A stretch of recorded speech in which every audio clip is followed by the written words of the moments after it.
Hier, conférence de presse. Conférence de presse de notre premier ministre et conférence de presse de la docteure Lucie Opaterny. O-P-A-T-R-N-Y. J'ignore si je le prononce bien, mais d'après ce que j'ai lu,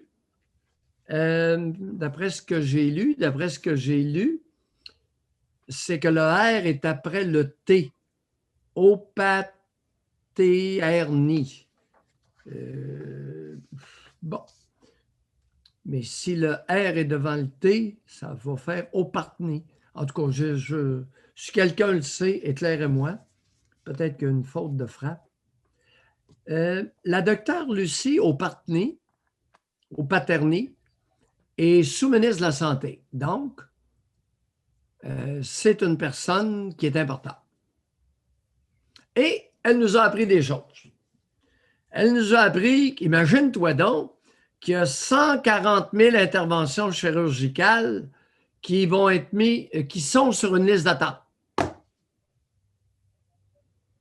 Maintenant, attends un peu.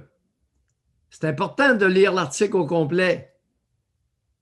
Imagine-toi donc qu'il y avait 114 000 personnes qui étaient sur cette même liste d'attente-là avant la pandémie. OK? Alors, chers abonnés, il y en avait 114 000 depuis la pandémie. On a grossi la liste d'attente en diminuant les opérations. 140 000. Veux-tu pas qu'elle nous annonce, avec son air de piteux-pitou, les impacts, je cite, c'est trop beau, les impacts de ces annulations sont énormes et se feront sentir pendant plusieurs mois, voire des années. Avez-vous bien entendu? Répugnant. Je continue. Le réseau hospitalier est si saturé et le personnel est si nombreux à être absent,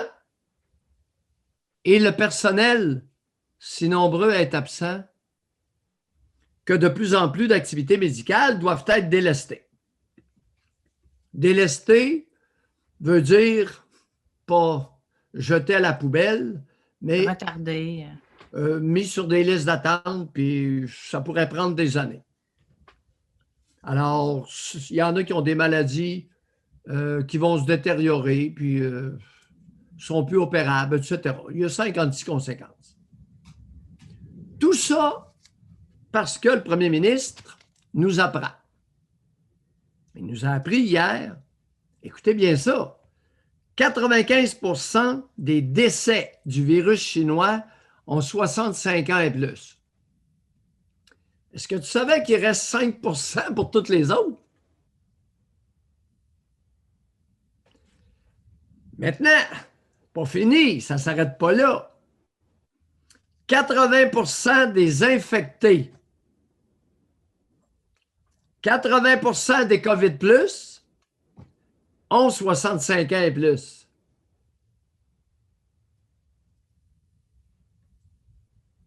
Les universités fermées, distanciel,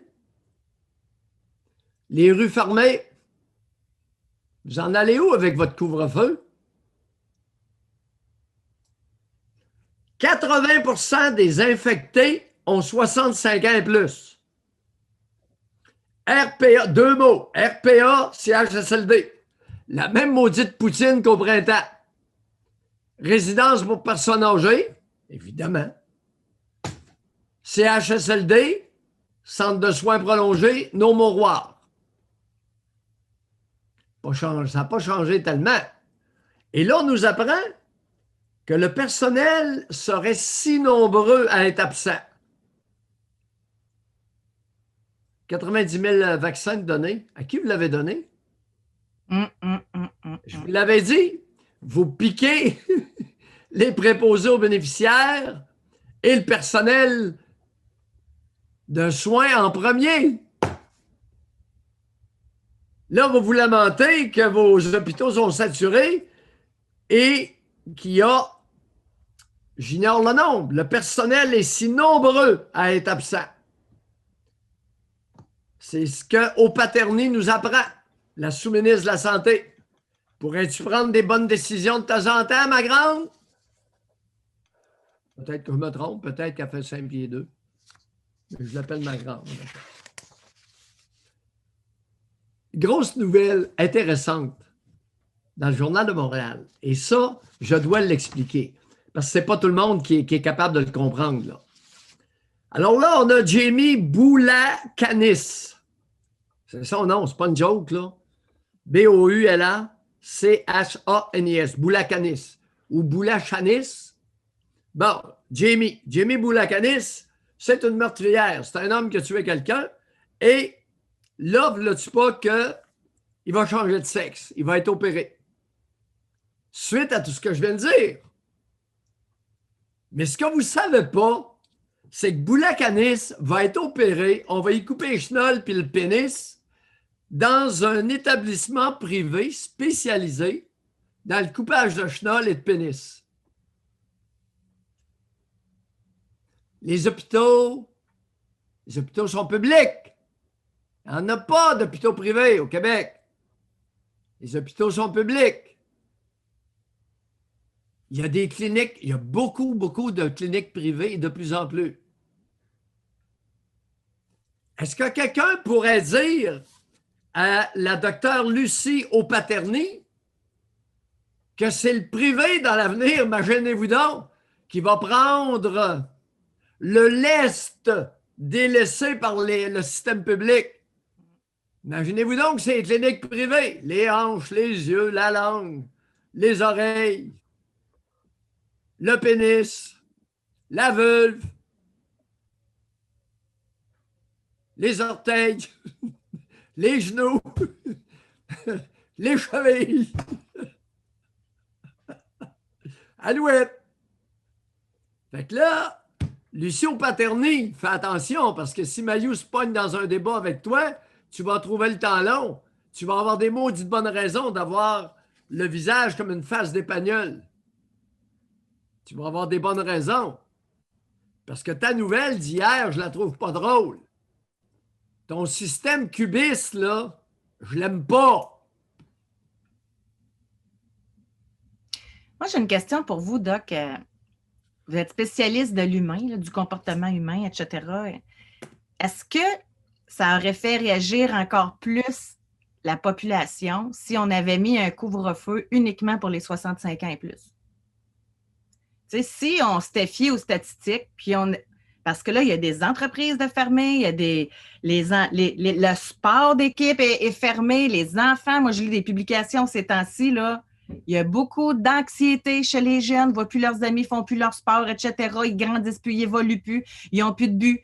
Tu sais, c'est... Fait comment la population aurait réagi? Sais-tu, moi, je peux pas, toi, tu peux pas?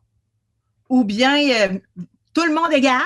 Puis, il y a là, on n'y va plus par région, hein, vous avez remarqué, tout le monde, on les donne plus, je pense, à ma connaissance, les statistiques de telle région, etc. Là.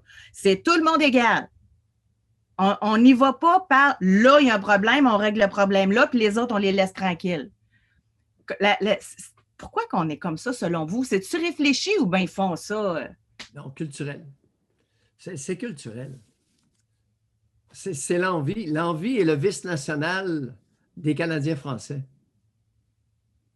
Et ce vice-là est très contaminant au Québec. Alors, je ne l'ai pas, tu ne l'auras pas. Si tu l'as, je vais te l'enlever. Mais c'est très clair. C'est très clair ce qu'il faut faire. C'est pas le couvre-feu pour tout le monde. C'est le couvre-feu pour ceux qui sont infectés. 80% et plus ont 65 ans et plus. 95% des morts du virus chinois, ils ont 65 ans et plus. Allô, les amis? Vous savez où aller avec vos vaccins?